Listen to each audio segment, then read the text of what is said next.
স্নান করার সময় গায়ে তেল মেখে চান করি, তারপরে ওই যে আবার বডি লোশন নিয়ে বসেছি। কেন জানো, গা হাত পা না চটচট করছে, ভাল লাগছে না, তাই বলি একটু মাখি। আরে যা দেবো অঙ্গে তাই যাবে সঙ্গে, কি বলো বন্ধুরা? তাই আমি এখন এই মেখে একেবারে বিছানাপত্র রেডি করে নিয়েছি, তারপরে শুভ।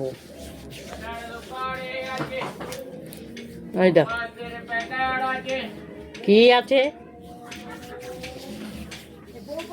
গা না চটচট করছে জানো বন্ধুরা, তাই বলি একটু ক্রিম মাখি।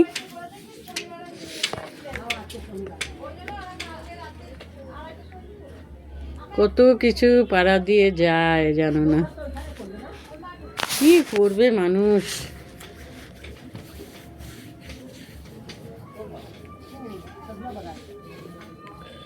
শীত চলে গেলে তখন দেখবে বেশি হাত পা ফাটে। কেন যে আমার এত হাত পা ফাটে কে জানে। ছোটবেলায় মনে হয় মা তেল মাখেনি, মাকে আগে বলতাম আমার থোড়াগুলো ফেটে যায়, তুমি কি আমার তেল মাখনি? মা বলতো তোকে আমি কিছুই করিনি।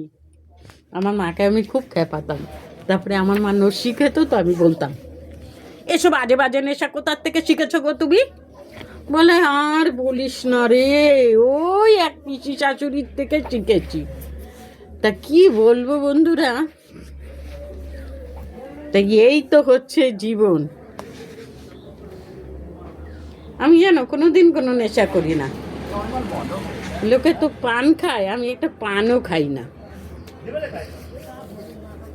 তো যাই হোক, এই যে বিছানাটি, এই পাশ বালিশটা হচ্ছে আমার বিশাল সঙ্গী, এই দুটো পাশ বালিশ আর এই যে কম্বল, এই যে মাথার বালিশ সব রেডি করে নিয়েছি।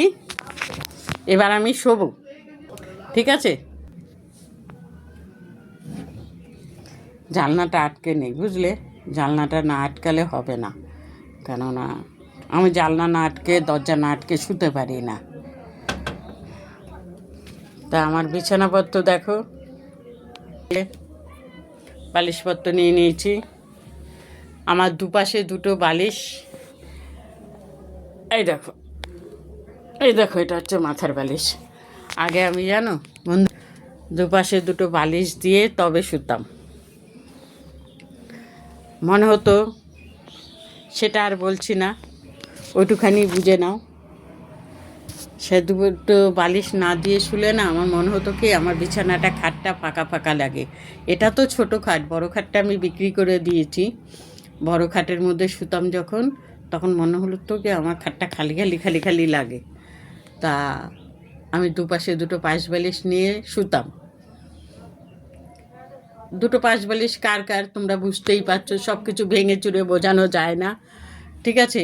বোঝাতে গেলে আমার খুব কষ্ট হয়, তাই আর আমি তোমাদের বোঝাচ্ছি না। তোমরা সবাই বোঝো সব কিছু, তাই আর বোঝালাম না। তো আমি এখন একটু ঘুমাই না, আমি একটু শুই, একটু 4টে পর্যন্ত শুই, তারপরে উঠে পড়ি। তো যাই হোক, আজকে আবার পাঁচ বালিশটা নেবো জানো। এই যে এই দুপাশে দুটো পাশ বালিশ নিয়ে, দুপাশে দুটো পাশ বালিশ নিয়ে আজকে আবার আমি পুরনো দিনের মতো শুয়ে থাকবো। যাই হোক, এই যে শুয়ে পড়লাম। তোমাদের তো খাওয়া দাওয়া নিশ্চয়ই হয়ে গেছে, একটু আরাম করে নাও। সারাদিন তো সংসারে কাজ আর কাজ, তাই না? আমি দেখেছো কিরম পাগলের মতন বকি। যাই হোক, তোমাদের সাথে কথা বলে আমার ভালো লাগে, বোঝোই তো আমি একা একা থাকি। তা রাখি।